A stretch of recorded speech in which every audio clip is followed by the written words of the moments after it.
It's the George Plaster Show. 30 years of the best sports talk in Middle Tennessee.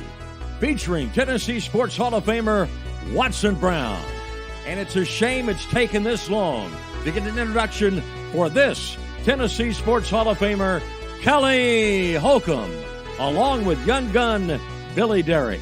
And now, here's your host, George Plaster.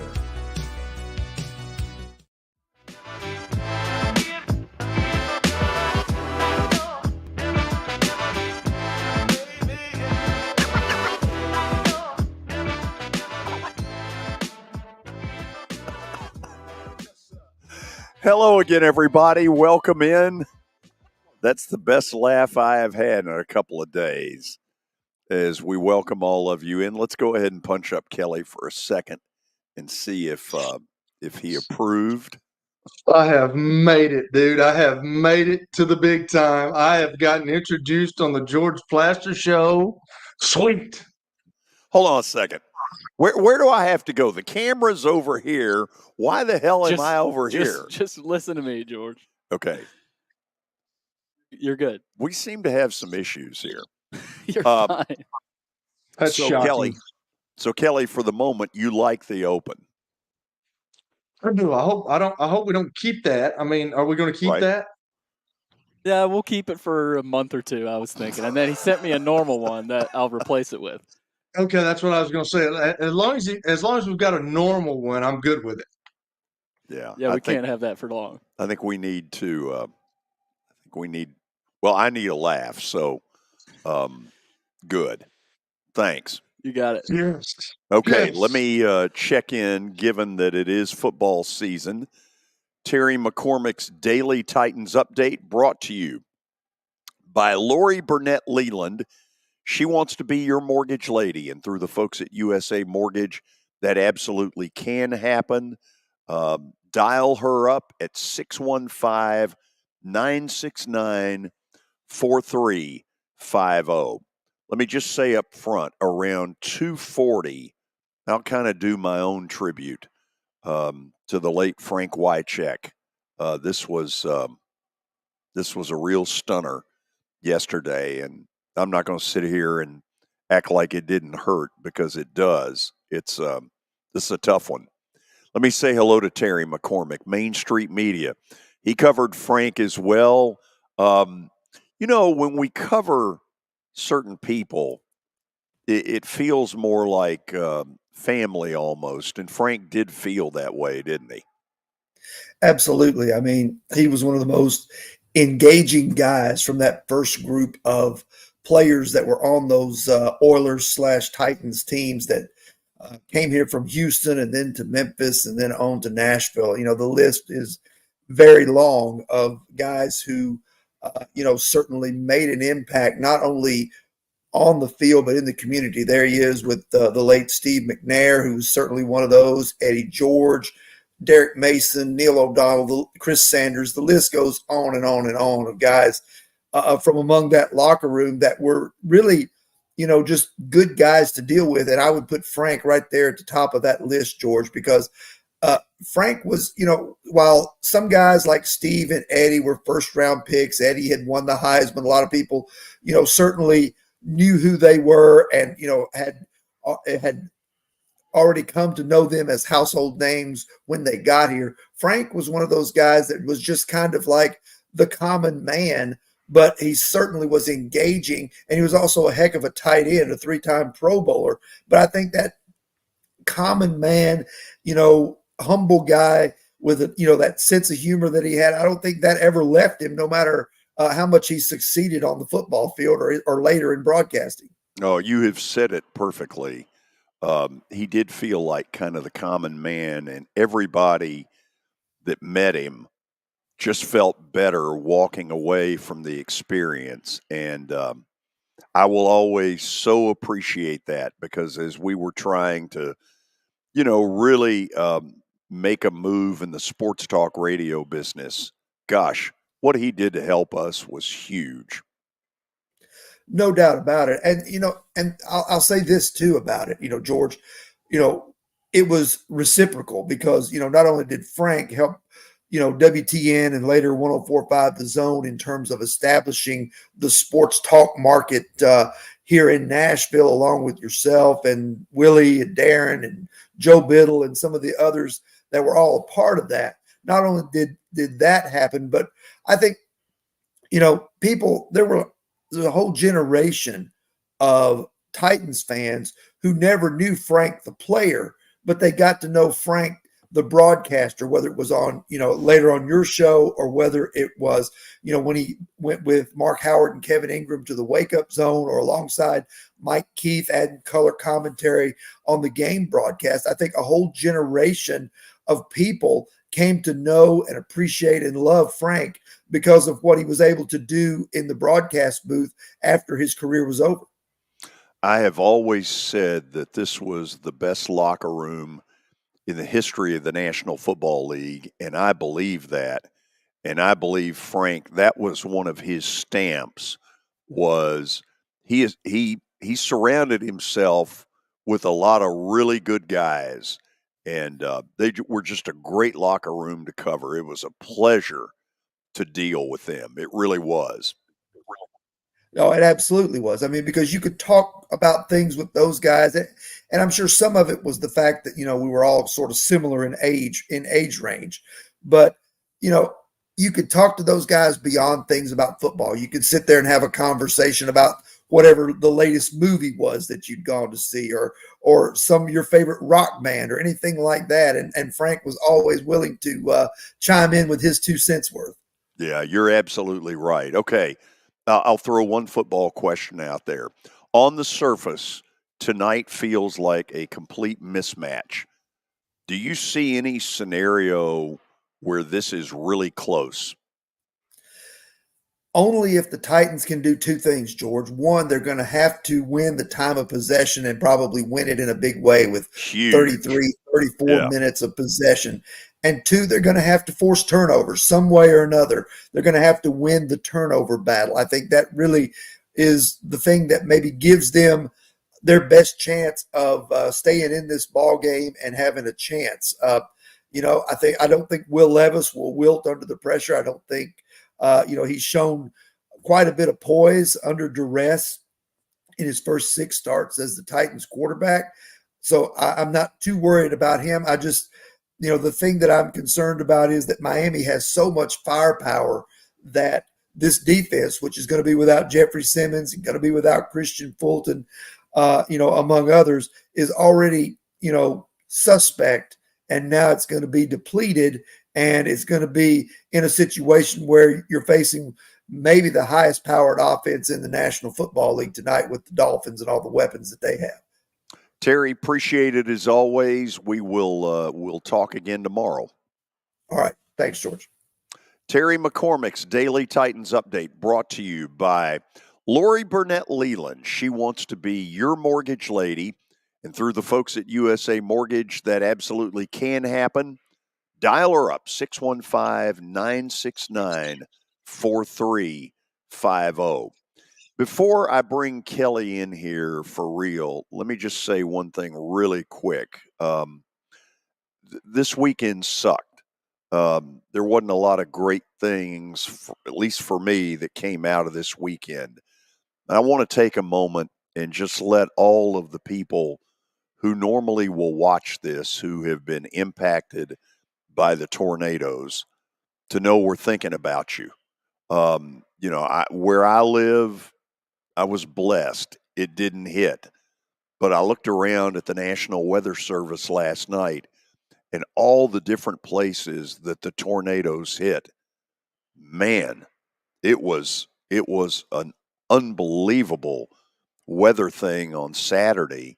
Never even got to see the Army-Navy game, and Channel 5 made the right decision to stay with the weather programming because that's a life and death thing, what was going on. Anyway, just know we're thinking about you.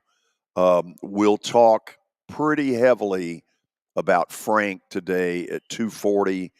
And then Neil O'Donnell. Neil and Scott Sanderson, both nice enough to let me know pretty early yesterday morning while I was at church what was going on. and it was a real shock. I mean, it just was. Kelly, I hope your weekend was better than mine. Yeah, that was some crazy stuff that happened, man. Tragedy all over. And when I heard the news about Frank, my wife told me yesterday, and that was I knew that he was having some problems. You know, we all have problems. I mean, I wake up every morning with something going on, and you want to say that it's age, but sometimes I know that that's not the case. Would I do it over again? Yes, probably. But I hadn't heard from Frank.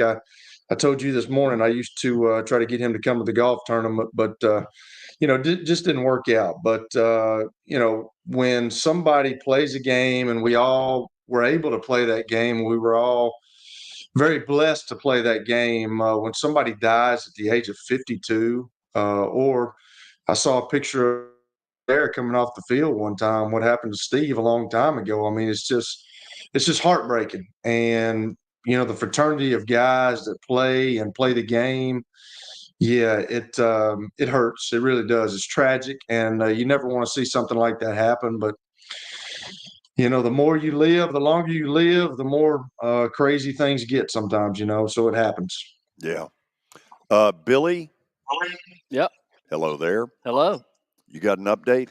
I do. You said bad weekend for you, George, and a lot of people, of course, in the mid-state. Well, honestly, all across the state. Hendersonville, I know, was hit. Springfield, I think. A little bit of Murfreesboro was. So hopefully everybody stayed safe.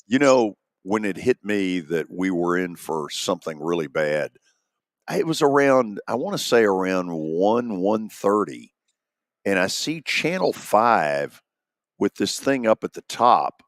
Extremely dangerous tornado 8 miles, I want to say, to the south of Martin, Tennessee. Well, I've been to Martin, Tennessee.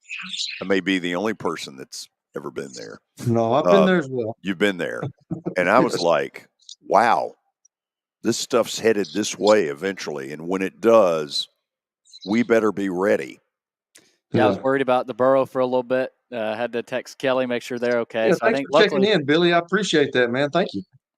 You got George it. But you did, so I appreciate that, man. That's awesome. I was hunkered in a bunker. George, you said you don't have power? No, I don't have cable right now. Okay, cable. Okay.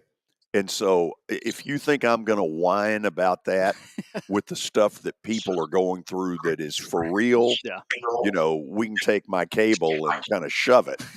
It's not under the category of life and death that people are really going through. And I mean it when I say, listen, I went through one of these in 98 when the tornadoes hit while we were on the air. And when you see the devastation that these things can do, when you hear that word tornado warning, you better listen to it. Yeah. Yeah, again, hopefully everybody stays safe, and praying for everybody that might have been affected. But there was some good baseball news over the weekend for Dodger fans. Yeah, I want to puke. Not sure how many Dodger fans are in the mid-state. They're everywhere, like Cowboy fans. But Shohei Ohtani agreed to a 10-year, $700 million contract with the Dodgers, the largest in baseball history. And I thought this was kind of funny. That deal is more than the opening day payrolls of the Orioles and the Athletics. Orioles started with $61 million. A's started with $57 million. So a little bit of that deal is more than the new Atlanta ballpark cost. Is it really? Yeah, it's 3 times what our city paid for Nissan Stadium. I mean, this is absurd. Yeah, and apparently what's crazy is, too, the Blue Jays offer was competitive. It's not like it was too far off either. Well. So, obviously, Ohtani. Am I a sore loser? I am. Blue Jays, you would have been fine. Oh, I would welcome the Blue Jays. Open arms. But let me say this. Here's the warning. Because everybody's going to put it out there. Oh, the Dodgers. Nobody can beat them. Their pitching sucks. And until it doesn't suck, they're not going to win this way. Well, remember, you heard that when they win. Ohtani can't pitch either next year. No. So they're not getting the two-way superstar a lot of people kind of hyped him up as. You know what's interesting? Clayton Kershaw is not signed yet. That is interesting. Is there any money left? I don't know how there would be. I mean, what do? Do you offer him our kind of money? Show money? Billy, did you say 7 years? 10 years. 10 years. Oh, 10 years. Okay. All right. Yeah. I thought you said 7. I'm like, he's making $100 million a year. Honestly, we'll probably get there in baseball 70, eventually. I mean, he's making 70, which that ain't bad. No, it's almost $1 million every other game. Gosh, crazy. That's amazing. College football Saturday's only one game, of course. Army beat Navy 17-11. But the end but they threw the ball. The end got crazy. It did. Army had to have a goal line stand final seconds. But that quarterback, I was impressed. He ran for over 80 yards, and he threw Army's first touchdown pass against Navy since 2015. So you saw the game. I was able to pull it up on the CBS app. Did you notice the turf? Yeah, it didn't look great. The turf's a little rough. Little Kraft rough. needs. I mean, I realize times are tough in New England. Let's get a new turf. At least make it presentable. What the hell? Bailey Zappi, baby. He's got him on a winning streak. Let's go. One. Army, meanwhile, Jeff Monken has them rolling. They've won 6 of the last 8 against Navy. He might be up for a better job. I don't know if he would leave. He's got a good situation, but keep an eye on him down the road. Jaden Daniels wins the Heisman, LSU's 3rd Heisman Trophy winner. I did not see that coming, even though people have been telling me. I was actually going to text both of y'all, and I forgot to Friday because it just seemed like everything in the media had turned Jaden Daniels' way. I mean, you could tell, like, they were pumping him up. They were talking about all the touchdowns that he had, all the efficiency that he had on offense. And I meant to text y'all, and I'm like, yeah, the guy from LSU is about to win this thing. Well, he's a higher profile guy. I think he's the bigger name. He's done more. His stats were better. I mean, Penix had a hell of a season, but Daniels, it would have been tough to deny him. Okay, who would you all have voted for? I said Daniels after that Florida game at home. It's freaking video game numbers. Kelly, who would you have voted? I'd have probably gone Penix. I mean, I think that probably the guy, he probably the right guy won the Heisman Trophy with his numbers and everything. And I could just tell the way the sentiment was with everybody. I knew he was going to get it after this past Friday. I was like, man, he's getting the Heisman Trophy.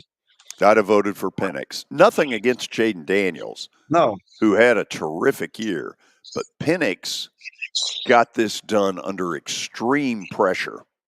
He elevated his team. I don't really see that Jaden Daniels did.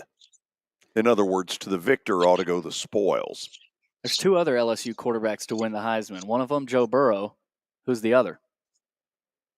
Got to go way back. Jones. It's not Burt Jones, and Billy Cannon was not a quarterback. It was Billy Cannon.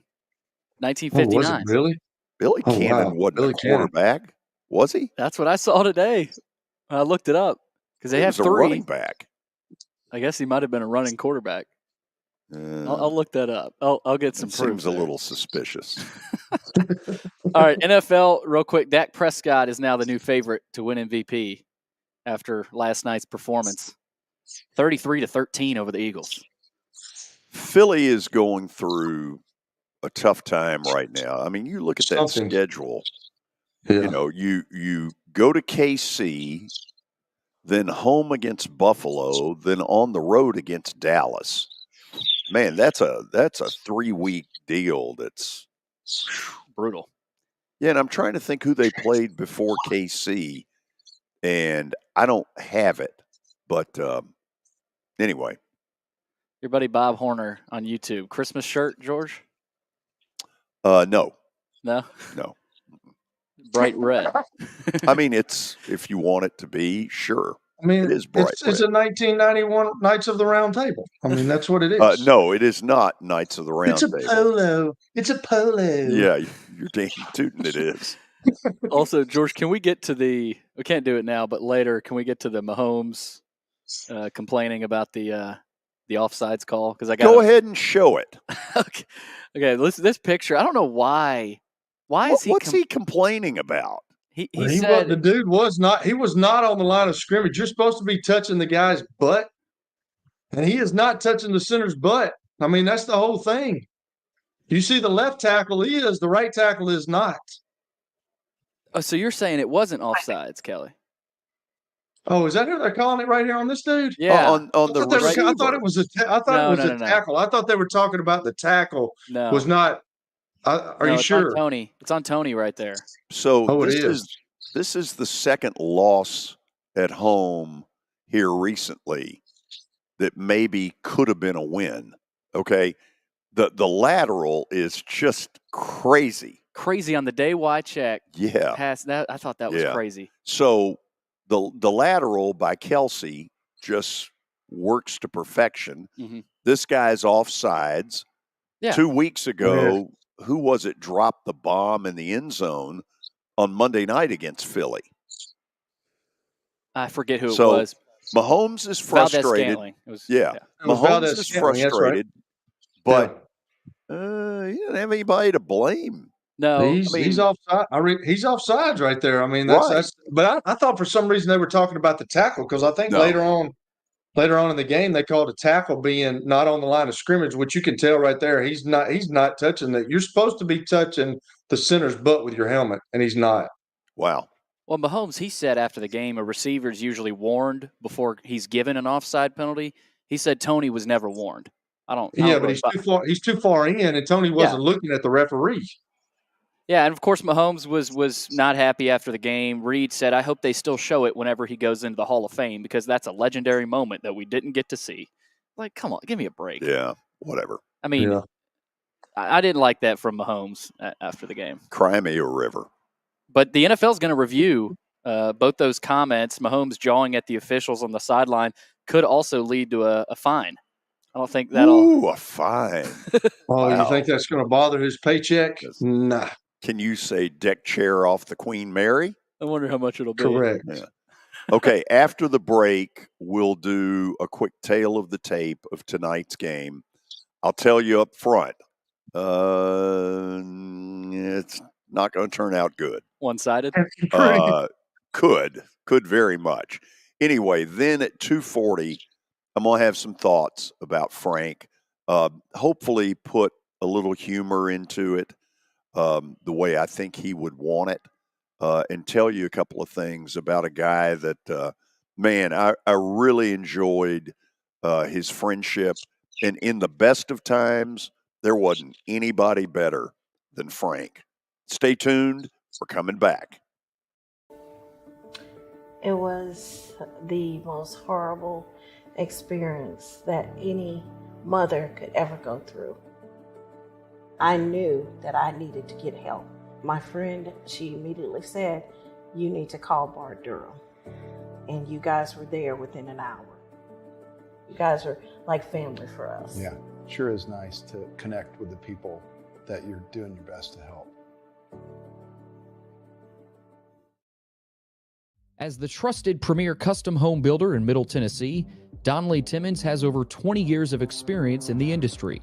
Whether you're looking to build your dream home or renovate your current home, their team will ensure that every client and every remodel is unique, luxurious, and completed on time within budget. Founders Dustin Timmons and Joey Donnelly have over 25 years of construction experience in the Nashville area. Together, they have completed projects in Forest Hills, Oak Hill, Green Hills, Franklin, and Brentwood. Dustin and Joey believe that communication is the most important aspect of all construction projects. Therefore, they personally manage each project themselves and are involved in job site activities on a daily basis. Their commitment to quality and integrity has earned them an outstanding reputation among their clients. Contact them to set an appointment for a free consultation or to view some of their completed projects. Give them a call at 615-456-7983 or log on to DonnellyTimmons.com. I'm Watson Brown. I'm Kelly Holcomb. I'm Billy Derrick. We're the George Plaster Show. We've been Nashville's best sports talk for the last 30 years. And you know what? We still are. Catch us live weekdays from 2 to 4 p.m. Central Time in Nashville on YouTube, Twitter, and Facebook. Also, the podcast version is available on Spotify and Apple Podcasts. Looking for more than just awards and trophies? Southern Trophy House is your one-stop solution. For over 60 years, their team has created lasting impressions with a personalized touch.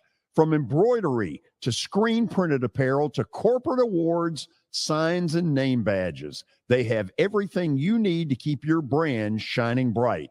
With their knowledgeable customer service team, you can relax as they create, produce, pack, and ship merchandise and awards on time and on budget. That includes etched crystal awards, custom-cut acrylic, name badges, embroidered Richardson ball caps, banners, screen-printed T-shirts, laser-engraved Yeti cups, and knives. Recognize your hard-working team from Southern Trophy House, where they do their best to help you recognize your best. Located at 2705 Nolensville Pike in Nashville, give them a holler, 615-256-7295. Visit southerntrophy.com. Southern Trophy House, for all your personalization and recognition needs.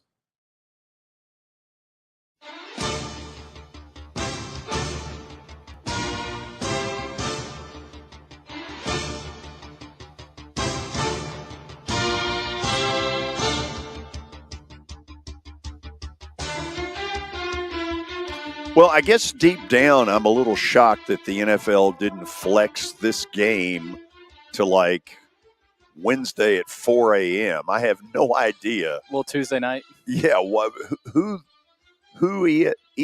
ESPN's pissed somebody off at the NFL for this. Kelly, in my warped sense of where tonight is going, the only scenario that I see is if the Titans can slow this thing down to an absolute snail's pace, which means Derek left, Derek right, Derek up the middle. I just don't see anything. I see nothing else. I think Terry hit the nail on the head. That's what you have to do when you got a really good offense that you're playing against. The best defense for that offense is your offense holding on to the ball and just taking the ball, air out of the ball and taking all the time off and not allowing them to get on the field if you can. But the Titans, have they been able to show that they can do that all year? I don't think so. So I don't know, George. It does not look like a very presentable matchup for the Tennessee Titans. That's for sure. Presentable. I like that. I like that wording. So if you go back to a year ago where it was winner take all in Jacksonville, the Titans came very close to pulling this method of upset off, where they ran, they won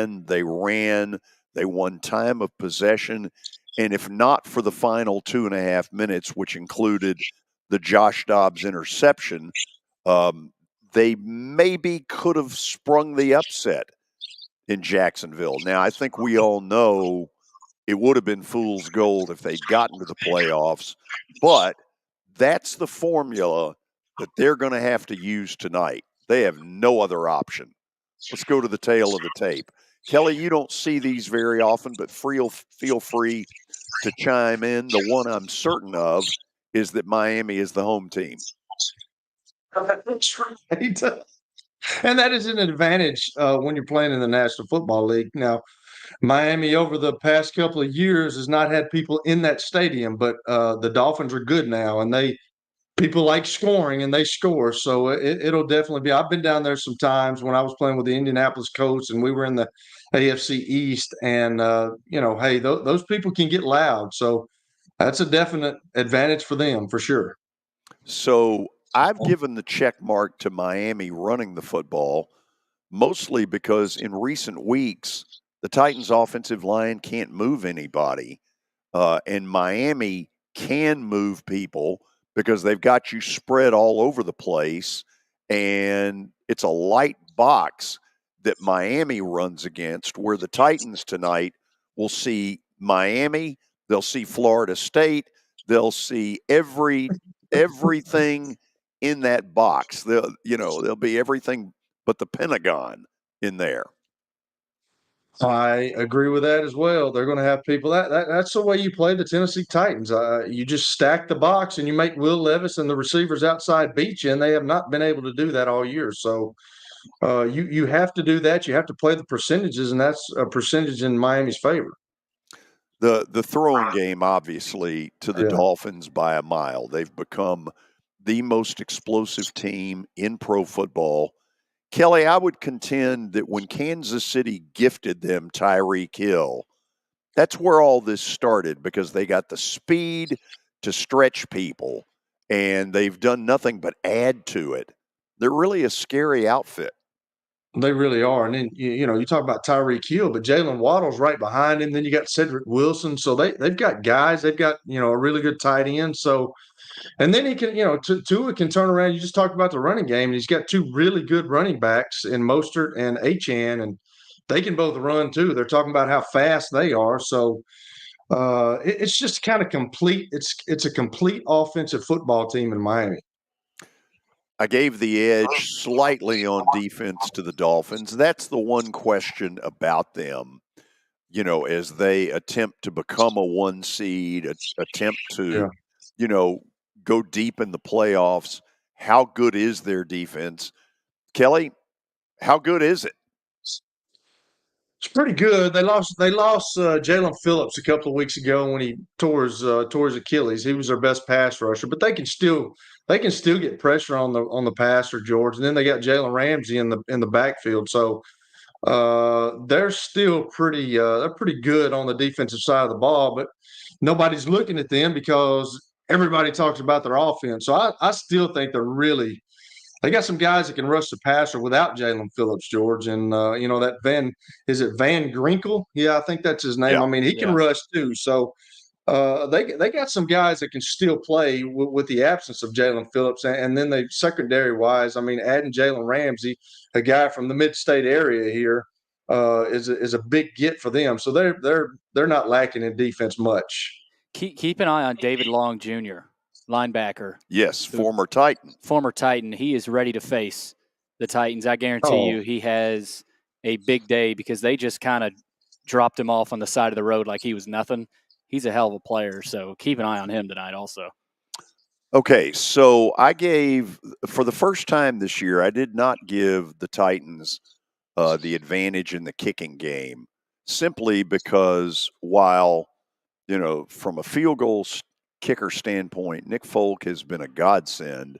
We now have a punter that damn near got decapitated a week ago in one of the most pathetic showings of a special teams I've ever seen.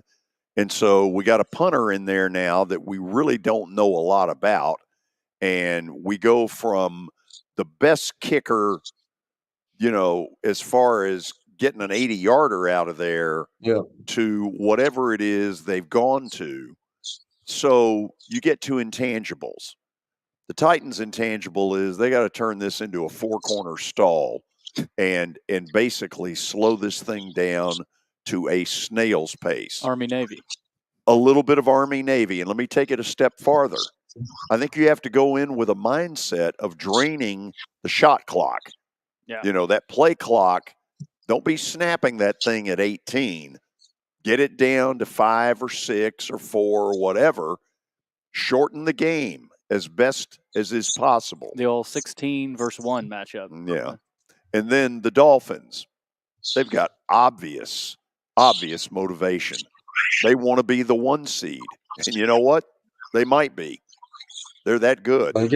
They got a shot. They really do. And they've got a shot. People were talking about them in the Super Bowl last year and just wasn't able to get over that hump. But, when Tua was out for a little bit, but they're really good. And they do have a shot because they're cranking on all cylinders right now. It's hard to stop them. I mean, when you score 70 points in a football game like they did to the Denver Broncos a couple of months ago, that's outrageous.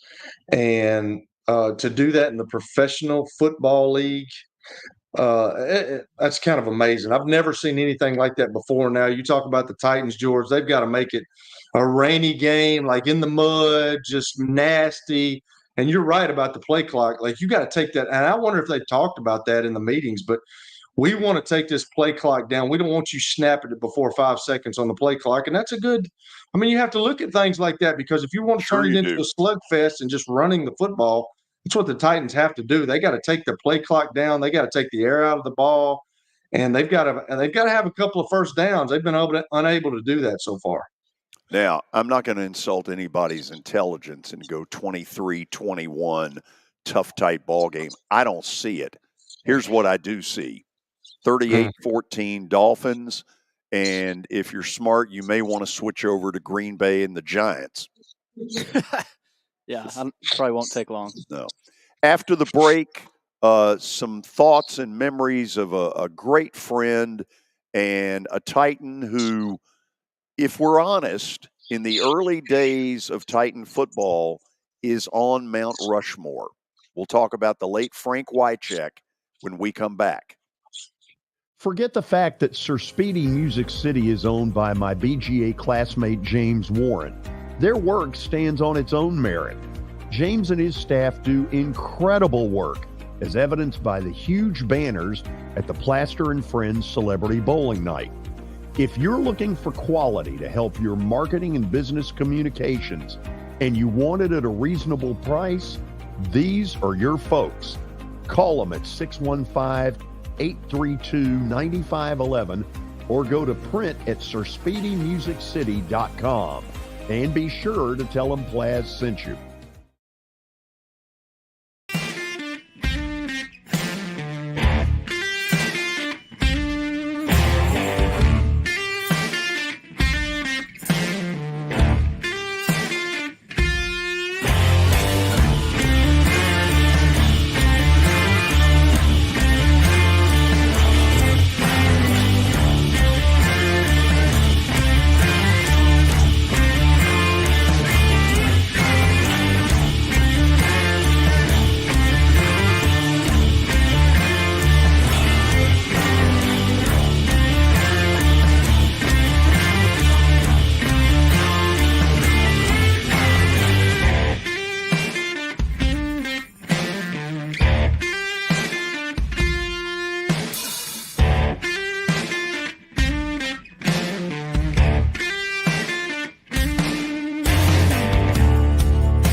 Family owned and operated for more than 2 decades, Alaco Fine Wood Floors is Nashville and Middle Tennessee's choice for premium quality hardwood floors. Since 1995, Jimmy Alaco and his army of employees have embodied the approach of taking pride in one's craft and providing superior customer service, growing from a one-man shop to a team of 23 professionals who share the founder's passion for quality craftsmanship and customer satisfaction. If you are interested in contacting them, you can find their headquarters at 2505 Winford Avenue in Berry Hill, or give them a call at 615-356-0303. Again, that's 615-356-0303, or log on to alacofinewoodfloors.com. Alaco Fine Wood Floors, serving Middle Tennessee's hardwood flooring needs since 1995.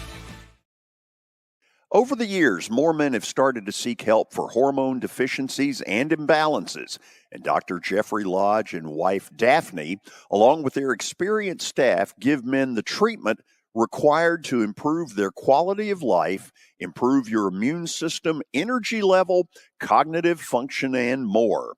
There's no better time to achieve a healthy lifestyle. What are you waiting for? Give Cool Springs MD a call today for an appointment at 615-486-3458 or visit the website coolspringsmd.com. For over 35 years, Wilson Bank and Trust has been committed to providing customized banking solutions to help individuals, families, and businesses in Tennessee achieve their goals. As your full-service community bank, we are proud to offer loans with competitive rates, local decision-making, and fast, friendly service from our experienced lenders. No matter where you are on your financial journey, Wilson Bank and Trust is ready to help you take the next step. Visit your nearest Wilson Bank and Trust office or online at wilsonbank.com to get started today. Member FDIC, Equal Housing Lender.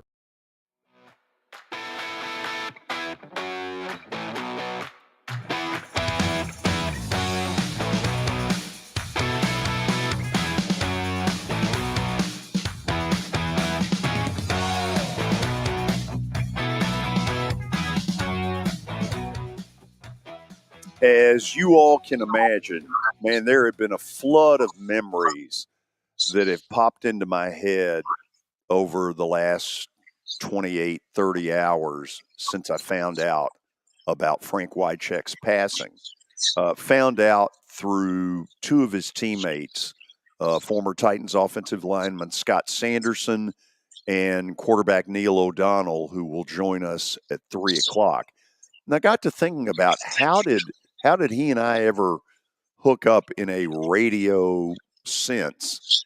And it hit me late last night. Frank came on as a guest the first year when the Titans were in Memphis. We did this thing called the Anthony Dorsett Show. And the truth of it was, Anthony wanted no part of doing radio. And I didn't have anything to do with setting it up.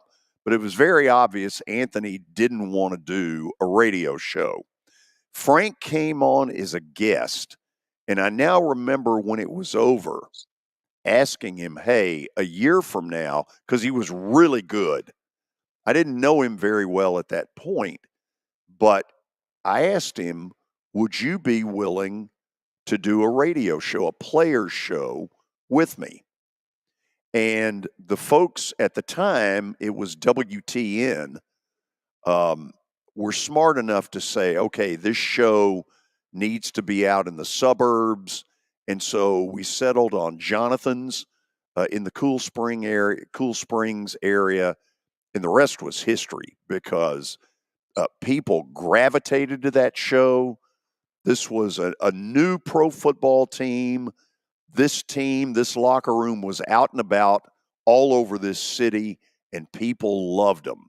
And they didn't love anybody more than they loved Frank because he knew how to do the dog and pony show. You know, there would be a line at 7 o'clock when it was over to get his autograph, to take a picture, kiss babies, shake hands. Frank was as good as anybody I have ever seen at that. And I'm throwing him right in there with C.M. Newton. He had that kind of PR stuff about him. Kelly, the thing that now that I look back on it, Frank had been cut by the Redskins, and the Oilers picked him up. And so the Frank Wycheck that I got to know, even though he was starting to really make an impact here, I don't know that he ever totally believed it. And I think there was a part of him, the blue-collar part of him, that was always a little bit wary of, is this going to happen to me again? Thus, I'm about to tell a story. Wow, look there. Holy cow. And Kelly, you know what that feels like when you're not the star, you worry.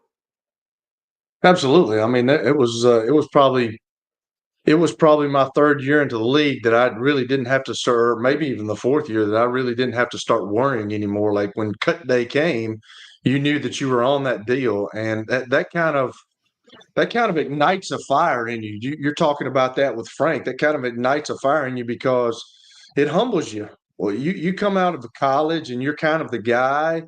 And then you go to the National Football League and you're just another statistic for those guys. And if you can't help them win, you're gone. And I can remember my first couple of years, the first year I ever made it, I remember me and my wife, we had just gotten out of church and I had the coach call me and he said, "Have you talked to Lindy and Fonnie yet?" And I'm like, "I have not," because that scared me when he said that. And he was like, "Well, don't tell him I told you, but you made the team."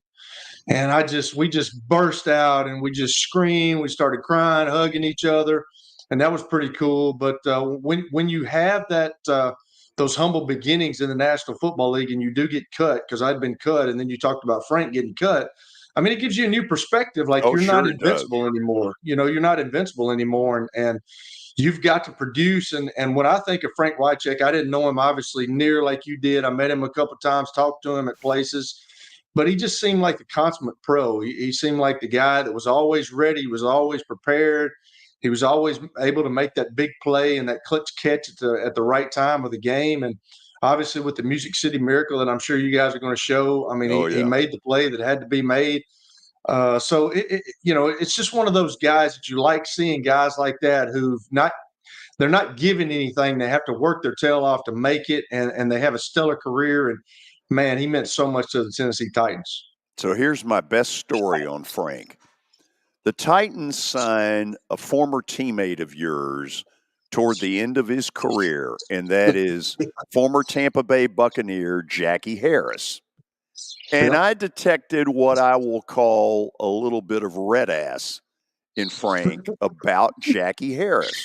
He didn't particularly dislike Jackie, but he got a little worried. And we had reached a point where we could mess with each other. And I was given the perfect opportunity. Here goes. So his closest friend on the team, I think, was his backup tight end, Michael Roner, as he called him. Great guy. The three of us go to a Nashville Cats game on a Friday night, and we're sitting in a suite just yapping away and whatever. And then afterwards, we go down to NASCAR Cafe, which was downtown, as a lot of you know. About 10 minutes after we get there, these 5 kids that look like they're either in college or right after college see him and just come up and they are goobing. "Oh, you're Frank Wycheck. You're this, you're that." And I look over at Roner and I'm like, "Oh, please, give me a break." And I said to Roner, I said, "We're going to have some fun." So I step in and I announce to them, I'm the radio announcer, and I'm thinking about doing a Titan Players show next year. Now, the truth of it is I've already agreed to a deal with Frank. So when I say that, Frank kind of gets this look like, I thought we had a deal. And so I asked these kids, who should I use as the Titan player? And one of them says Al Del Greco. And I said, that's a great answer. Al's a really good guy, a good friend, but he's a kicker. And so then I said, what about Jackie Harris, the new tight end that they've just signed, who's had a really good career in Tampa? And one of the kids bit and said, "Oh, that'd be great. Jackie Harris." Frank went berserk. Okay. I can't use some of what he said, but he starts pointing at himself and he goes, "The only person that's going to do a radio show is me." He goes, "They're going to be Roan's rumors." And he starts making up segments to the show. And then all of a sudden he announces that the show will be expanded to 2 hours, not just one. And he's just going on and on. And I turn to Roner, and Michael says to me, he says, "If Frank thinks I'm coming out there every Monday night, he's got another thing coming." Well, so we end up doing the first show. Now we've had, I know that Jackie Harris has gotten under his skin. We do the first show, and his guest that night is his close friend, Michael Roan. So that they get to talking, and Frank's doing most of the interviewing of Roner. And, Frank had the, "Hey, Roner." And at some point, Roner delivers this line: "If you think I'm coming out here every week for a ham sandwich, I got another thing. You got another thing coming." And the place exploded laughing. And I remember Willie looked over and he goes, I knew that was coming. Okay, so that was one where I got Frank pretty good because there was, even though he had emerged as a guy that would be on early Titans Mount Rushmore, I'm not sure he ever fully believed it. Now, let's go to the play that probably ends up getting shown tonight on national TV that really got him some pub. The Titans have a miracle left in them in what has been a magical season to this point. If they do, they need it now. Christie kicks it high and short. Going to be fielded by Lorenzo Neal at the 25. Pitches it back to Wycheck. He throws it across the field to Dyson. He's got something. 30, He's got 40, something. 50. He's got it. 40. He's got it. 20. 10. He's got it. End zone. Touchdown Titans. There are no flags on the field. It's a miracle. Tennessee has pulled a miracle. So Crazy. one of the, it gives you goosebumps. Here's one of the things that that happened around that. So I don't know where I ran into him, but on Thursday, Frank and I agreed that win or lose, he was going to come over to the Wild Horse. The Wild Horse was where we did pre and post game, and it was wildly, ridiculously successful beyond our wildest dreams. When you see people up in the third deck of that place, you're like, oh my God. So anyway, Frank says he's coming, but I know what's going on at the end with this Music City Miracle, and I know he's getting crushed media-wise. There's no way he's coming over. So now it's 4:30, an hour and a half after the game, and there's not a person in the Wild House, in the Wild Horse, that's sober. You probably could call it the Wild House. Oh my God, it was a drunk fest. I mean, there were some absolutely snockered people. We go to a commercial break, and we had a big curtain behind us. It looked like the Johnny Carson show with that curtain. And all of a sudden, I hear Frank go, "Plaz, it's your daddy." And I was like, oh my God. So I go back behind the curtain, and it's Frank. And I said, don't come out yet. Let me intro you on the air. And so we intro him. And Kelly, it's the only time that I have ever gotten a sense of what rock stars, what their ovations are like. Yeah. When he came out there, it was the damnedest thing I have ever heard. I mean, he could have run for mayor at that moment. Yeah, it's crazy to see that because when I went to, I can remember like that rock star deal you're talking about when I went to, when I played for the Buffalo Bills and I was at Jim Kelly's golf tournament. Dan Marino was always there, and he came up in a limo, man, and it was just everybody just swamped to the limo. I mean, Dan Marino he was kind of that guy. I mean, he had been doing his commercials for isotoners on TV. Oh, and, yeah. Getting all his lineman isotoner gloves and all that stuff. And I'm kind of dating myself, but I can remember when Marino got out of the car, and I'm like, wow, that everybody just swamped him, and it was it's kind of crazy. And some guys just have that. I mean, some guys can do that. And Frank, obviously, he endeared himself to the folks around here, and he was that type of guy. So there are stories, obviously, later as he begins to have the health issues, and people heard him on the air and were very concerned about him. The truth of it was most of my dealings with Frank were during the best of times. Yeah. And there was a really compassionate side to him. And I'll tell you one story that turned pretty funny.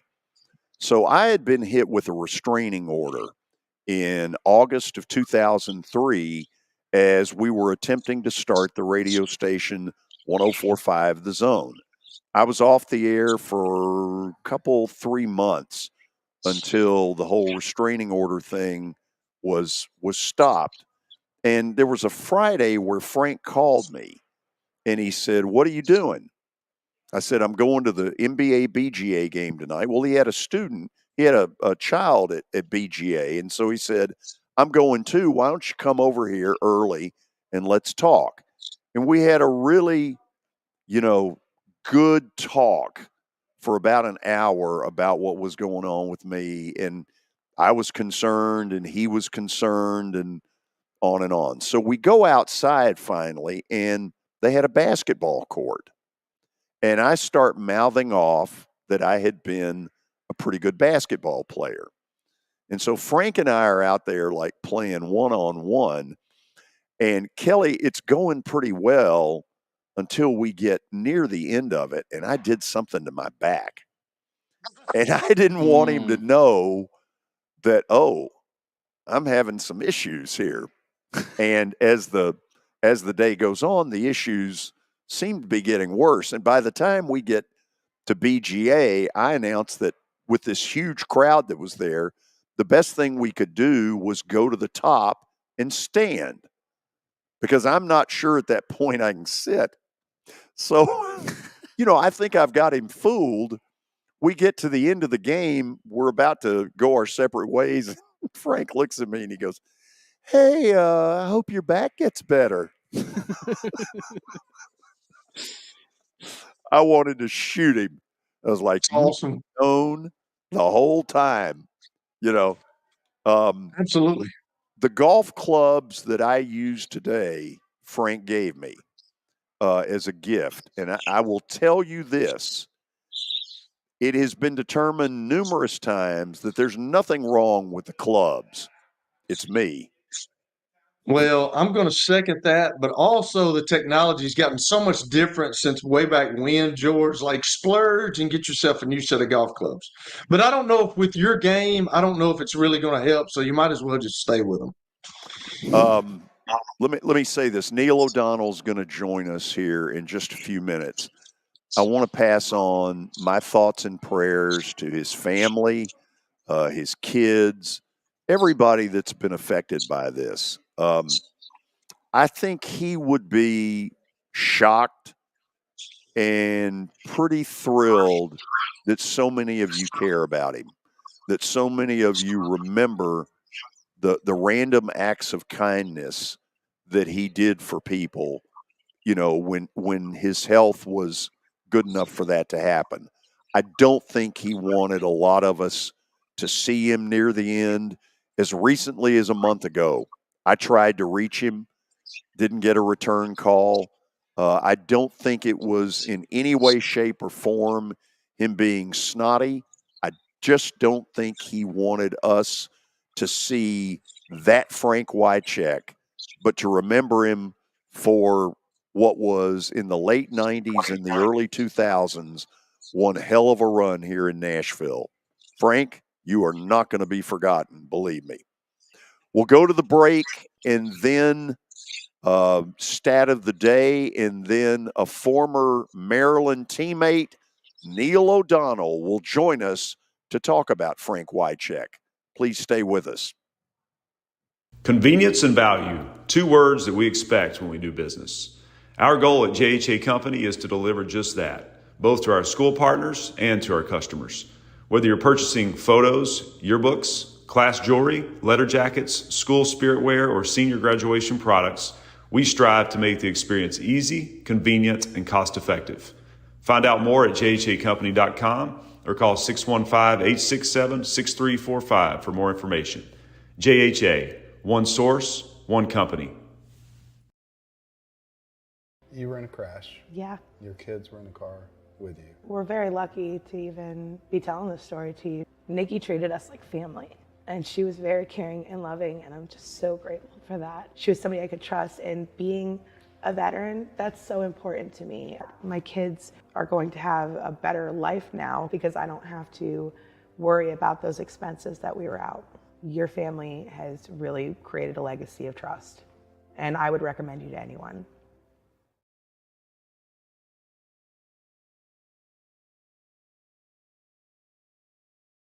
Star Physical Therapy was established in 1997 with one great mission: to serve. If you're hurting, Don't wait to receive physical therapy. You don't need a referral to see their physical therapist, and early morning and evening appointments are available.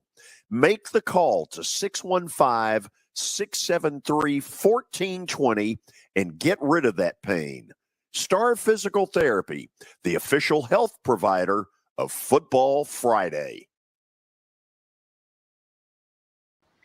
All right, I'm here with my buddy Chip Ward from Lincoln Home Loans. And Chip, it's football season, and it's also, it feels like it's moving season every time of the year, especially here in Nashville. Tell us about your business, Chip, and kind of introduce people to who you are and what you do here in the Nashville area. Well, you're exactly right, Billy. It is definitely moving season, as it is most times, especially right here after Labor Day. Kids are back in school, and people are starting to think they want to get settled in before the holidays. And so what we are doing is right now we are getting a lot of people pre-approved for home loans. Inventory has ticked up a little bit.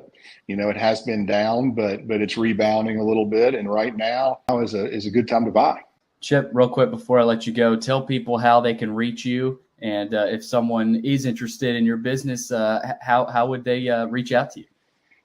Well, sure. At Lincoln Home Loans, you can reach me at 615-500-7579. My URL for my application page is chipward.net, and my email address is simply chip@chipward.net. And so I'd love to hear from anybody. I can answer any questions about the whole home buying and financing process.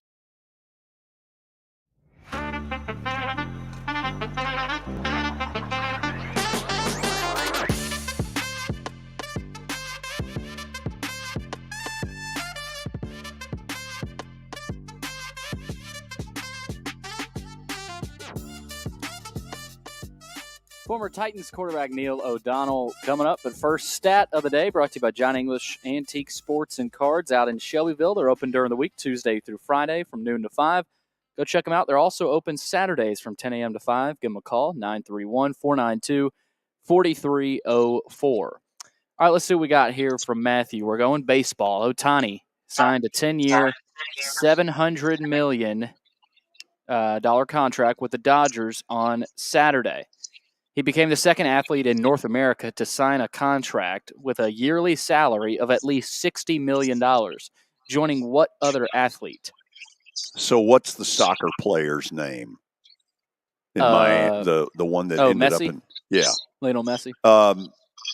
Look, I don't deal in those kind of numbers, so I guess I'm going there, Kelly, unless you've got somebody else. Yeah, I don't think so, George. I'm sitting there trying to think about a football player, but I don't think it's $60 million a year. No. Well, I think it would only have to be another it would only have to be another baseball player or something, or maybe basketball. Would it be LeBron? I don't think so. Could be wrong though. You might be right about that. Let's go ahead and reveal it. It is basketball. It's Damian Lillard. Damian Lillard. Oh, yeah. Gummit. Who is best known not only for his basketball, but those commercials. Mama got no rings. Remember those? Those were classic commercials. Okay, we get, I guess, officially into the 3:00 hour. And again, I want to thank both Neil O'Donnell and Scott Sanderson for letting me know yesterday morning before the announcement what had happened, the passing of our good friend Frank Wycheck. Neil joins us by phone. Neil, thank you for taking the time, and thank you for what you did yesterday. No problem, George. Rough weekend here for Middle Tennessee. First of all, my condolences to the whole Wycheck family. I mean, I go way back with Frank, all the way back to his rookie year and probably his freshman year at University of Maryland when I was in my 5th year there with the Terrapins. So, it was a shocking to many of us. I mean, my phone started blowing up early Sunday morning.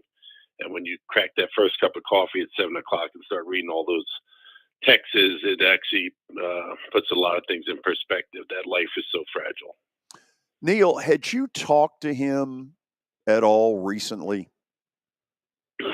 Frank was kind of hiding from a lot of us, but he was making strides to kind of come back out of it.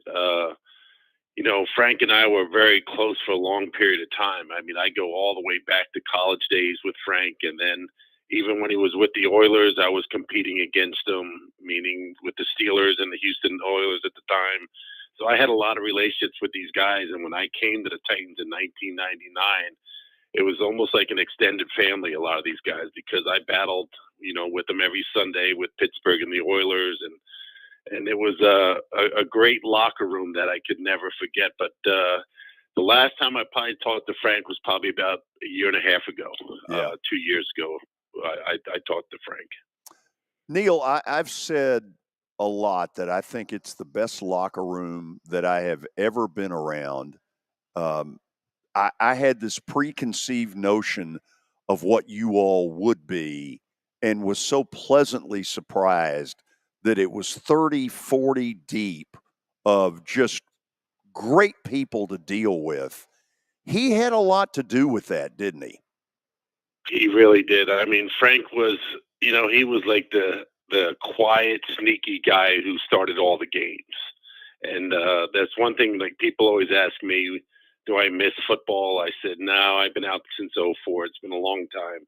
I miss the locker room. I miss the Frank Wychecks in the locker room where, we were grown children, battling, and we started off 1-4 and turned this thing around. And we were all from different parts of the country, different financial backgrounds, and we just came together and had fun every day. And it was such a blast to be around those guys, including Frank. I mean, because the stories and the games and the laughters and the after-hour parties after games, hanging out in the parking lot till wee hours, and just looking at that Nashville city that was who we would never believe what it is today. I mean, it was kind of in 1999. It was kind of still a little sleepy, neat place in Nashville, and I'll never forget the times I had with Frank doing that. I mean, we used to. I could go into how many stupid little games we used to play on and off the field. We would go to training table and pregame meals and hide salt and pepper shakers in people's bags and stuff like that, just like little kids. And we wanted just to get back at people and laugh come Monday after we'd win a game and just watch people's expressions on what they found in their bags after games. For those who don't know, who maybe are newer to Nashville, in the run to the Super Bowl, Neil O'Donnell had a huge role in it. Steve McNair got hurt. I remember being in Arizona when he told me, I'm in a lot of pain, and you stepped in and guided this team to something like a 7-1 start. So you saw a lot of Frank. What was it tight end wise that started to get him to the top of his profession? Well, there's one thing about Frank Wycheck. I mean, he did nothing really great. He wasn't a great blocker. He didn't have exceptional speed. He wasn't dominating like a Gronk where he was 6'7", 6'6", long arms. One thing Frank was great at, he was great about playing football. He knew how to get open. He knew how to be smart. I would tell him in the huddle, George, a lot of times, I would say to him, Frank, I can't run. I said, just go down there and get open. I'll look the guy off. I mean, this isn't rocket scientist. I'll look the guy off. You go down there, make your little shake move, and I'll throw you the ball. And we had that relationship because I couldn't run around like Mac 9 could, and they all knew that. So the ball was coming out pretty quickly when Neil O'Donnell was back in that pocket. And Frank was my security blanket. He knew how to just go play football and was very good at it. He knew how to read man versus zone. He knew how to collide into linebackers and create separation. He was very good at just playing football, and he deserves all the credit in the world. And it's a tragedy, George, as you know, to see another teammate leave this world so early in life. Absolutely. Neil, he used to love to talk to me about Philadelphia, the sports fans, and in particular, the 700 level at the Vet. You heard that a few times, didn't you? Oh, yes. Being from New Jersey and I was a Giant fan growing up, you hated Philadelphia. I mean, you hated the Eagles. You hated everything about Philly. And Frank was just a tough kid from Philadelphia and was just determined. I mean, and he had a determination that he was going to put a name on his map for himself and work as hard as he possibly could to be the best, tight end. He bounced around a little, when he came out of Maryland. He bounced around, went to the Redskins, and then, finally got a shot with the Oilers. And then he kind of said, you know what, I'm going to find a way to make this team. And he did, and had a great career here, and especially here in Nashville. And, it was that locker room you talk about, George. We go back and we talked about this a while back, even before losing Frank, about, that team we had in 99 and 2000 that we're at the age now, a lot of us, we should get together as teammates once a month just to bounce stuff off each other, look at each other in the eye, and really see how each of us are doing. Because when you lose a teammate like this, it really opens your eyes pretty big and says, what is this all about? I mean, and we have to look after each other. I mean, if it's the little things about who scoped your knee last, how to work out, or how you doing mentally, or how's your wife and kids? I know we're all busy, but I think overall we all have to make an effort, meaning as ex-teammates, to get together once a month and just check on each other to make sure we're all hanging in there pretty good. Man, that is so true. Neil, I want you to say hello to Kelly Holcomb, who is part of this show. Kelly, Neil O'Donnell. Neil, what's up, man? How you doing, brother? Kelly, I'm doing well. Hey, I'm definitely. I just want to throw this out there. I know it's a somber day, man, but I'm sorry that you know George. I hate that for you. Even now, you George had to go and I there. Go way back. George and I go way back. Give us a George story, Neil. No. Yeah, give us a George story or something. No, I'm not going to sell George out like that. I won't do that to George. I still see George on a regular basis. Yeah, that's right. We won't tell you where, though, Kelly. Corner Pub in Green Hills, if anybody wants to There you go. know. You got it. Sold. Thursday night. Yep. That is awesome. Man, I applaud you for getting with your teammates, man, because I've got a bunch of guys that we talk about this, and we were talking about this morning. I've got a bunch of guys on the text thread, and we always kind of keep in touch with each other, but that's cool that you do it once a month. So with my question here, everybody had heard about Frank and all the things that he's going through, and we've all got, problems. I got dementia in my family. I've got some cognitive things going on in my family. How much does that concern you? I mean, you played obviously more than I did, and every time I got on the field, it seemed like I was getting knocked out or I was getting hurt. But, I've gone through and done the BAP test and all that stuff. But, I mean, it's concerning as we get older about our brains, is it not? It definitely is. I mean, I lost 3 of my offensive linemen from the days in Pittsburgh, and I'm very close with Merrill Hodge. He's probably one of my closest friends, ex-teammates from Pittsburgh, and the struggles he went through. But people ask, Kelly, this. People ask you how many times were you concussed, and back when we played, you and I, we didn't have the blue tent. We didn't have people sitting upstairs with binoculars watching us if we were woozy. I mean, we went back in the game with smelling salt, and that's how we played the game of football. I mean, I was drafted by Chuck Knoll in an era that, you played hurt, you got on the field regardless of what you're doing. Then I went with Bill Cowher. Then I had the pleasure of playing with Bill Parcells, and then came here with Jeff Fisher. So, it's people always ask how many times you've been concussed. It's hard for us to really give a number because we don't know. I mean, there's been times where, I could kind of giggle at it right now, but I remember playing in the old Mile High Stadium and got dinged right before half. Went in and had some oranges and some Gatorade, and came out at halftime and ran to the wrong sideline. So it's stuff that it's no joke now. It really is, but it's a game that if you talk to the right neurologist, they will tell you that when your brain swells, we really don't know the severity or the degree when it may affect you or how, because every brain's different, and it's such a fragile part of our body that we just have to count our blessings every day and check on each other. I think after hearing all this, and we have a group text also that we start here with the Titans. We talked about it a long time ago about getting everyone back together.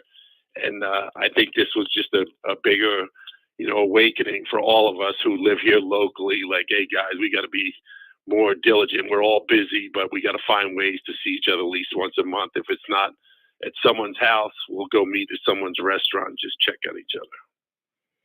Yeah, and I commend you for that, man. I just I was telling George this morning, you're absolutely right about the times that we got dinged. I mean, you're not going like we wanted to play. You're not going to tell anybody, and I like that they take the helmet away from guys nowadays because we're not going to tell anybody we're hurt. I remember going to an opposite huddle. I told George, I remember in college, I went to the opposite huddle and a guy directed me back and he said, "You're over there, big fella." And I never came out of the game. I remember getting knocked out in a practice when we were having a scrimmage.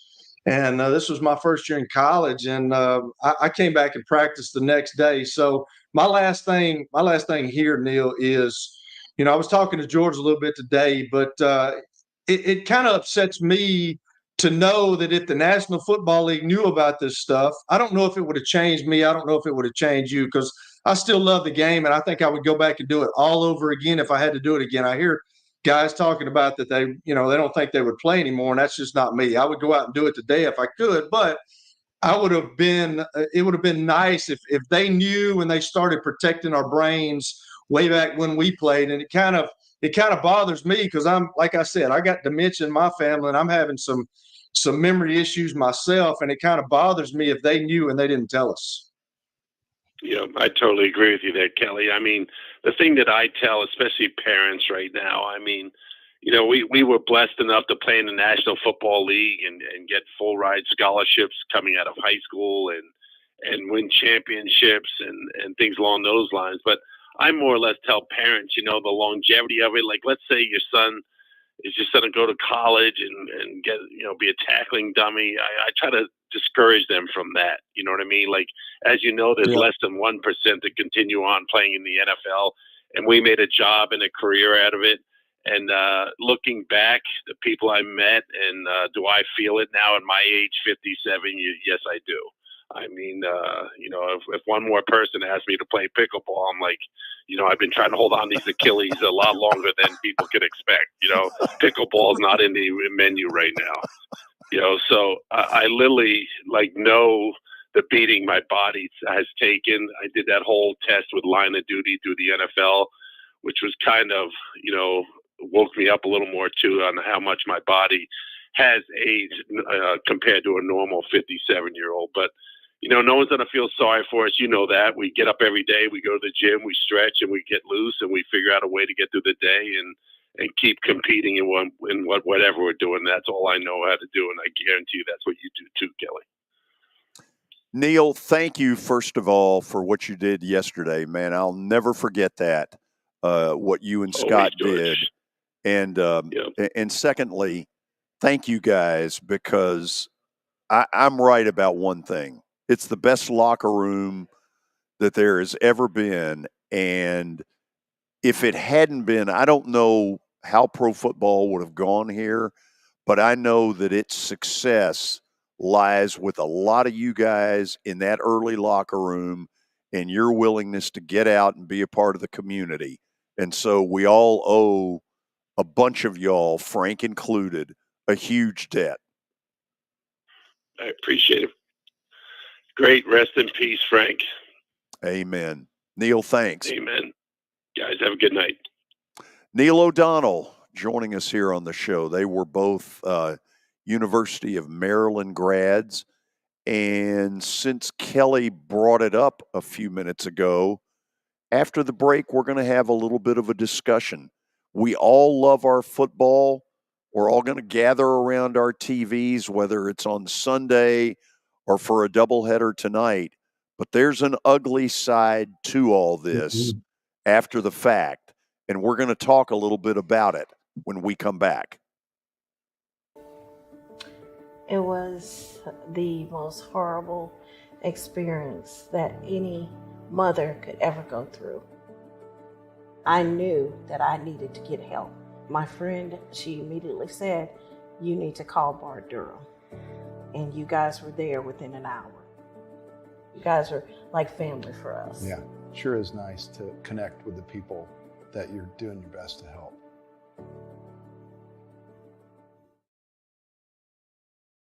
As the trusted premier custom home builder in Middle Tennessee, Donnelly Timmons has over 20 years of experience in the industry. Whether you're looking to build your dream home or renovate your current home, their team will ensure that every client and every remodel is unique, luxurious, and completed on time within budget. Founders Dustin Timmons and Joey Donnelly have over 25 years of construction experience in the Nashville area. Together, they have completed projects in Forest Hills, Oak Hill, Green Hills, Franklin, and Brentwood. Dustin and Joey believe that communication is the most important aspect of all construction projects. Therefore, they personally manage each project themselves and are involved in job site activities on a daily basis. Their commitment to quality and integrity has earned them an outstanding reputation among their clients. Contact them to set an appointment for a free consultation or to view some of their completed projects. Give them a call at 615-456-7983 or log on to DonnellyTimmons.com. The George Plaster Show is Nashville's best sports talk, 2 to 4 p.m. Monday through Friday on Twitter, Facebook, and YouTube. There's a podcast version available on Spotify and Apple Podcast. Looking for more than just awards and trophies? Southern Trophy House is your one-stop solution. For over 60 years, their team has created lasting impressions with a personalized touch. From embroidery to screen-printed apparel to corporate awards, signs, and name badges, they have everything you need to keep your brand shining bright. With their knowledgeable customer service team, you can relax as they create, produce, pack, and ship merchandise and awards on time and on budget. That includes etched crystal awards, custom-cut acrylic, name badges, embroidered Richardson ball caps, banners, screen-printed T-shirts, laser-engraved Yeti cups, and knives. Recognize your hard-working team from Southern Trophy House, where they do their best to help you recognize your best. Located at 2705 Nolensville Pike in Nashville, give them a holler, 615-256-7295. Visit southerntrophy.com. Southern Trophy House, for all your personalization and recognition needs.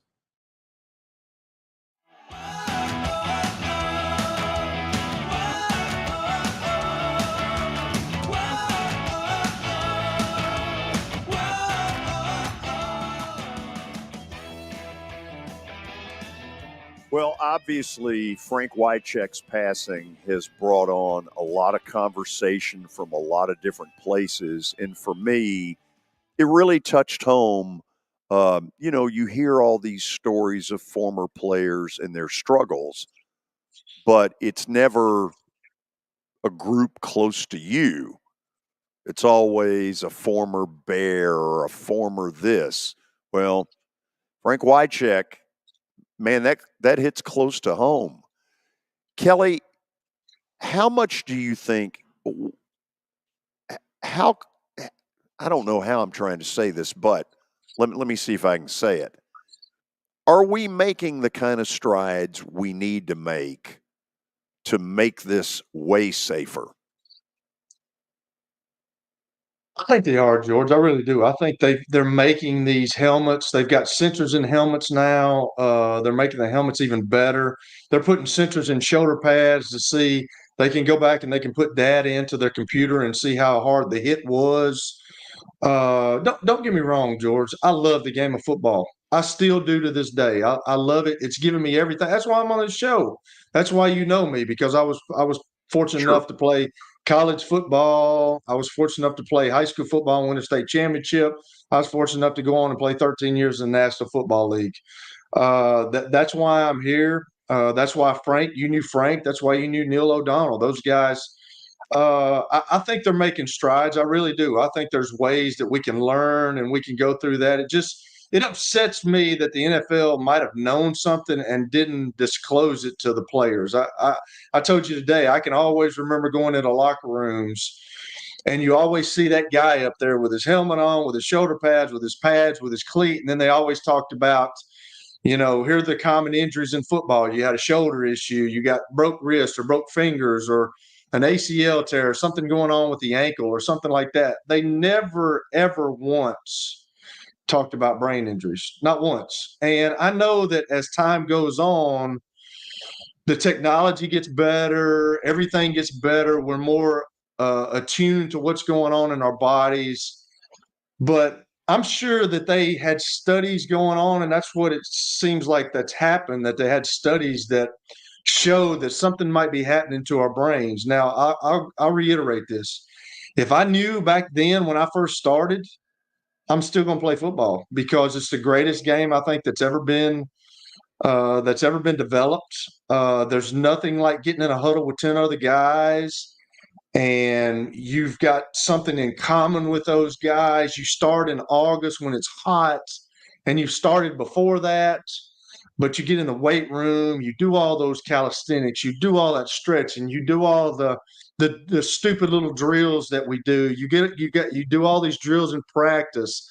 You build team camaraderie. There's nothing like that, George. I wish everybody, I've told people this before, I wish everybody, whether it's football, whether it's basketball, whether it's curling, whatever it is, I wish somebody was part of our team, part of a team, because there's nothing in the world like it. There's nothing in the world.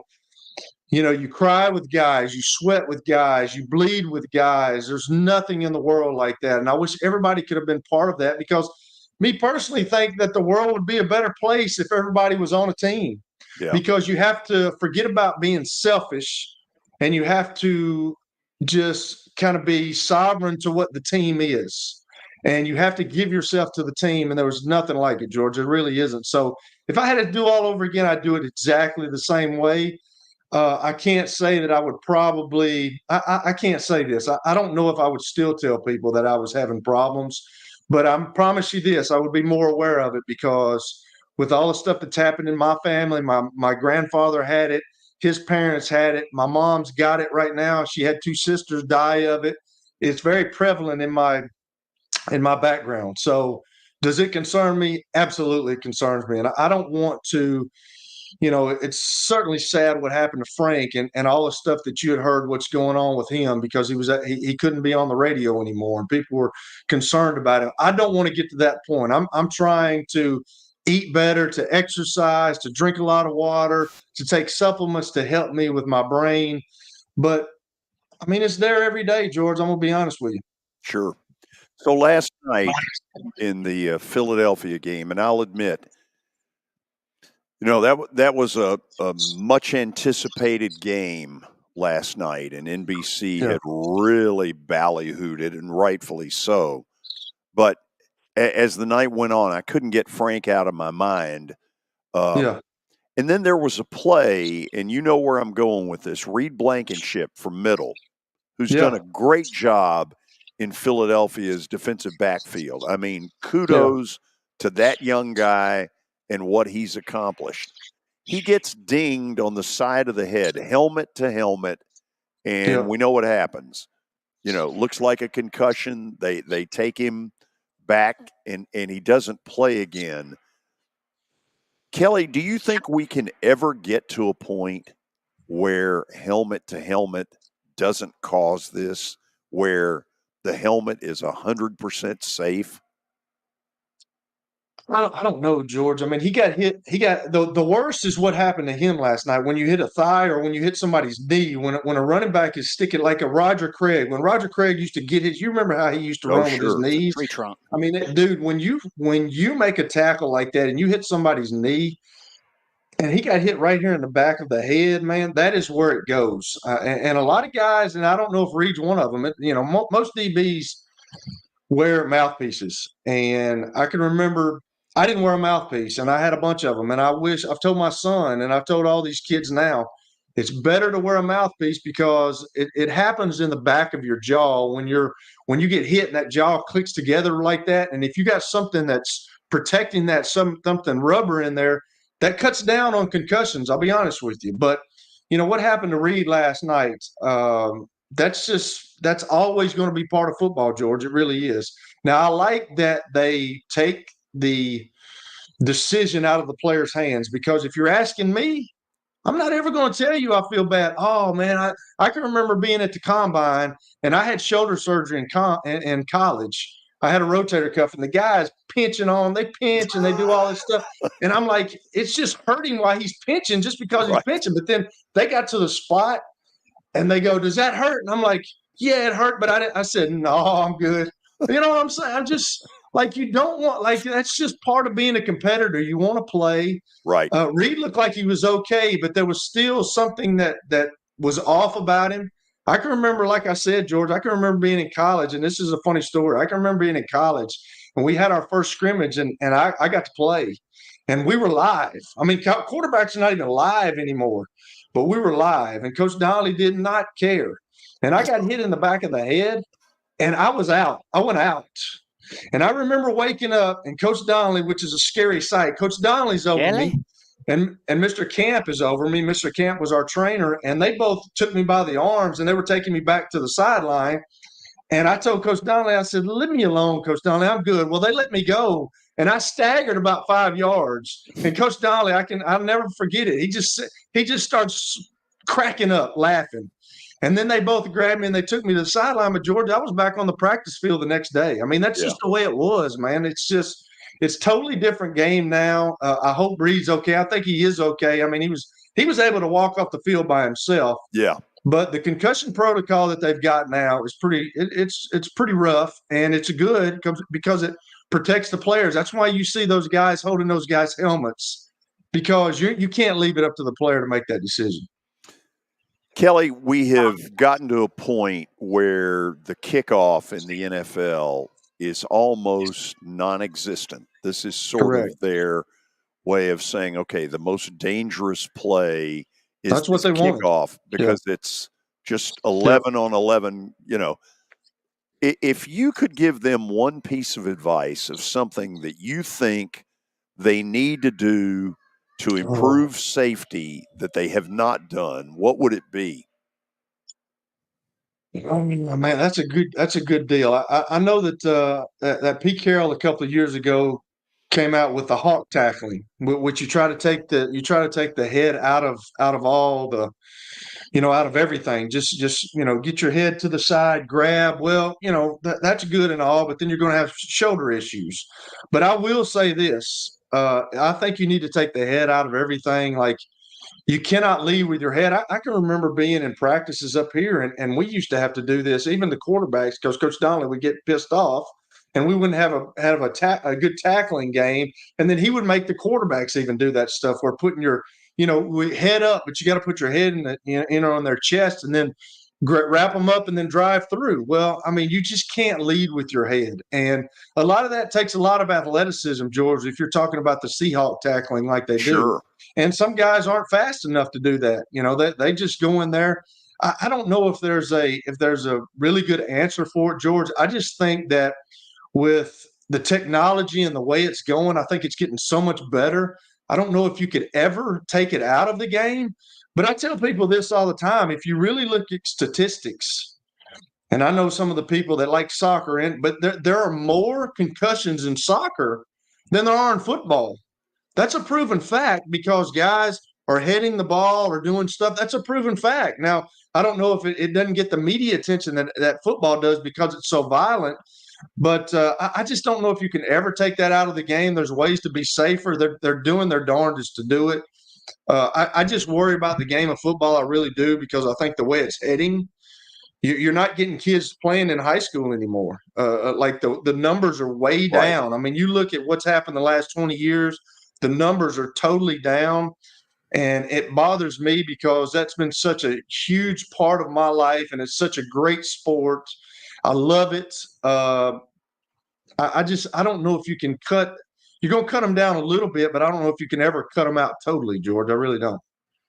The hip drop tackle is another one. That's not head, but that's one that receivers and tight ends hate, mostly tight ends. That's how Mark Andrews got hurt. And I know we're more talking about the head injuries, but even that, I mean, that ruined the season for Andrews, and that could affect his career. I don't like those, man. I really don't, because that's how I saw Tyrone Calico, which is a former middle guy in that picture that y'all showed with Frank Wycheck, and I don't know who he was talking to, but I saw Calico, and it reminded me of that because I think he was playing Dallas, and the guys grabbed him from the back. It would have been a horse collar now, but he tore up both his knees doing that. I just don't like when guys like you just can't do that. Like pull guys back. You just don't want to pull guys back because then you're going to tear an ACL. Exactly what you're talking about, Billy. It happened to Mark Andrews, so I don't like that either. And another thing might be, I don't know about this, what you think, Kelly, but the play where Stonehouse got hurt, they sent a corner, I guess a corner cat blitz on that punt, and I don't know if you can outlaw that, but I mean Stonehouse got derailed, decapitated. That could, I mean, he'll be back, I would guess, next year. But that was bad. And so you can't really – there's certain plays where you just can't – what are you going to take out there? That's one of those freak deals, Billy, where the guy timed it up perfectly. And, a lot of times when you're the guy that's making all those calls for punts, you can see that and you can maybe change the protection or you can go over there and pick him up yourself. But it was such a bang play, and the guy hit it so – I mean, he was full speed. Yeah. And he hit it so full speed. Like if you're Stonehouse, you kind of got to see that. Like – if he could have made a move, I mean, he probably gets the first down. You kind of got to be a situational awareness sometimes, but that was just one of those freak deals where he hit it perfectly, he hit the snap perfectly, and they were not able to make a call to get over there to him. Okay, let me try this one.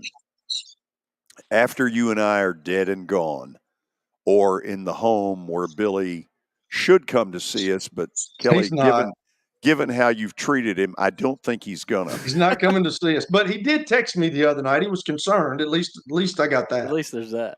Yeah. Do you think after we're either in the home or dead and gone, that there will be radical change in this country in football, whether it's in numbers of people playing or what do you see long term?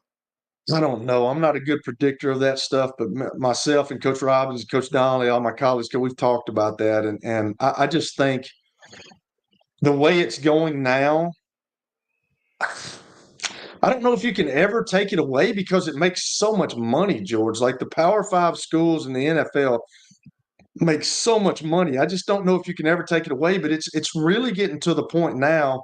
And I've talked about it with all the flags that are going on. Nobody wants to see all those flags.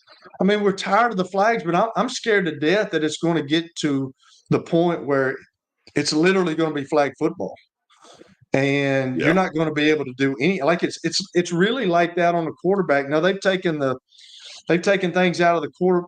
They've made rules to try to make the quarterback safer. But if you look at all the quarterbacks that are hurt right now, George, is it helping?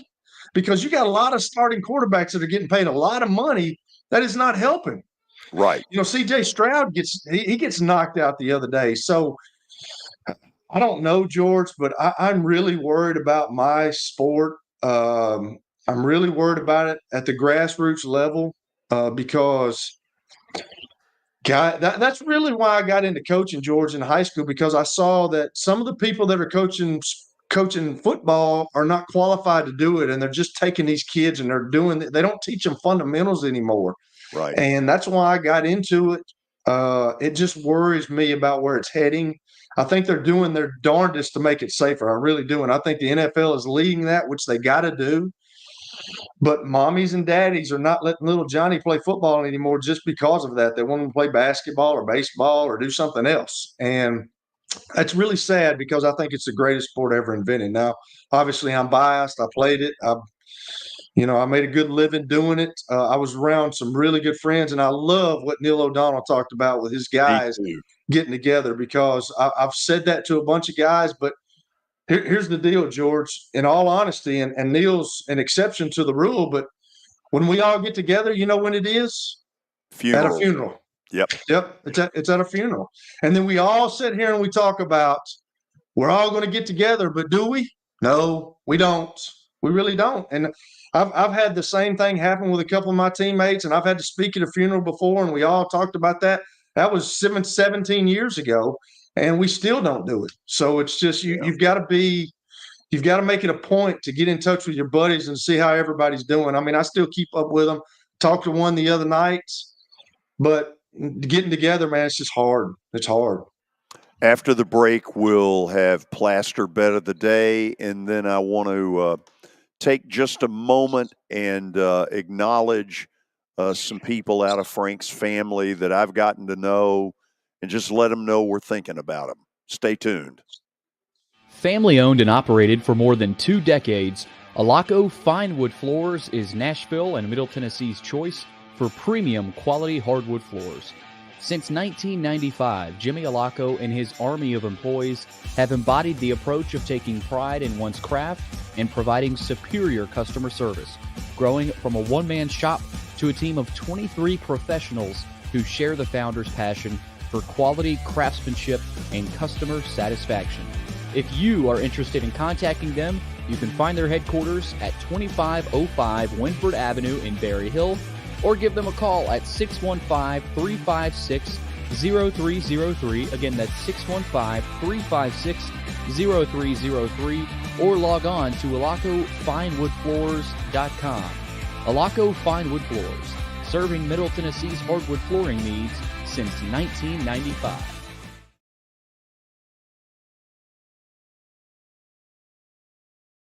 You were in a crash. Yeah. Your kids were in the car with you. We're very lucky to even be telling this story to you. Nikki treated us like family, and she was very caring and loving, and I'm just so grateful for that. She was somebody I could trust, and being a veteran, that's so important to me. My kids are going to have a better life now because I don't have to worry about those expenses that we were out. Your family has really created a legacy of trust, and I would recommend you to anyone.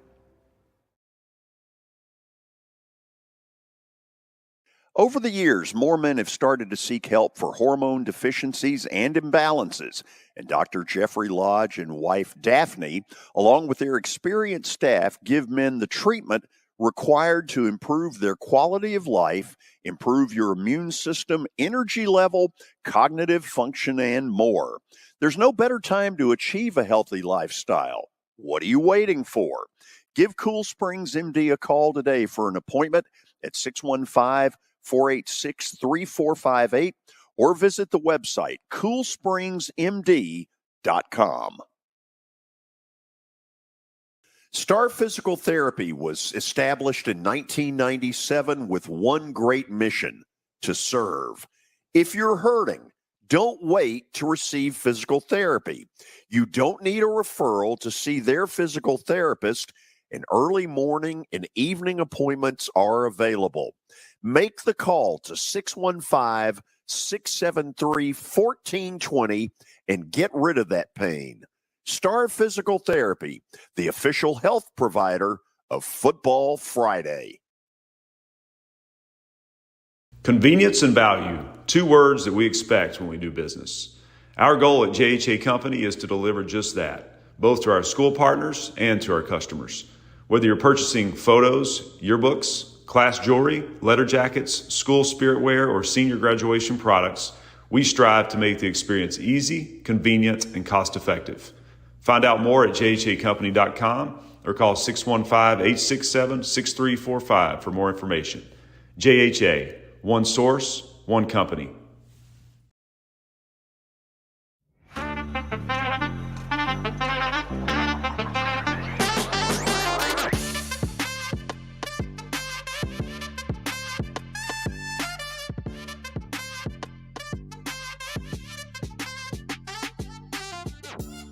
Final segment on a Monday night doubleheader. Giants hosting the Packers, and the Titans traveling down to Miami tonight. So, over under how long we'll be watching the Titans before we switch over. We'll have to see there. But it's a 2 TV night. Blasters Bet of the Day brought to you by Bart Durham Injury Law. Give them a call, 615-242-9000, or log on to bartdurham.com. See what happened over the weekend. The funny thing is, you haven't had really a disastrous weekend. I know that bothers Kelly. I think you had one pretty bad. I'm coming around, George. I'm coming around. I don't know how it's gotten so close, though. Like, has Billy messed up Like you were like well above 500, and now you're inching close. Like, did he kind of mess you up with some? Well, No, there's been it hasn't been all sunshine and no, rainbows. but it's been kind of like death by paper cut. It has. A little bit. It's been little Vanderbilt here, football a this little season. there. The slow No, it death. hasn't been that bad. Nothing's been that bad. I want to go back for a second on the Eagles. The NFL has completely screwed them over in one respect. Listen to this. Their schedule. Yeah. At Kansas City, home against Buffalo, at Dallas, at Seattle. Now you say, well, Seattle's a tough, loud, really difficult place to play. Kelly, yes. No NFL team should have to have that 4 in a row.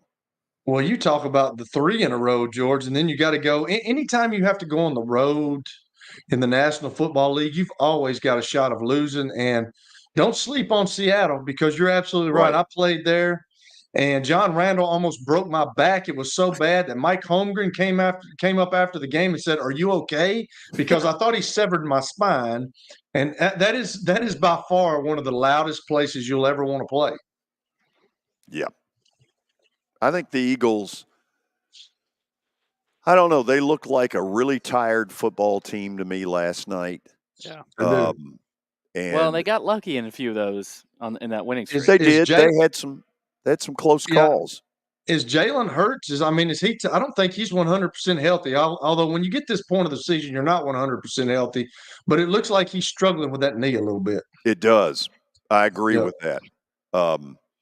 The best thing they've got going is they got about 4 or 5 weeks to figure it out, and their schedule gets considerably easier after Seattle. They no longer have to play the Russians or and so at the moment they still look like the team that will win that division, meaning that Dallas will end up having to go somewhere like Atlanta or New Orleans or Tampa in the opening round. Well, all of a sudden that Seattle game's big for the Oh, Eagles. yeah. Oh, it is. Very much so. So here's what I got tonight.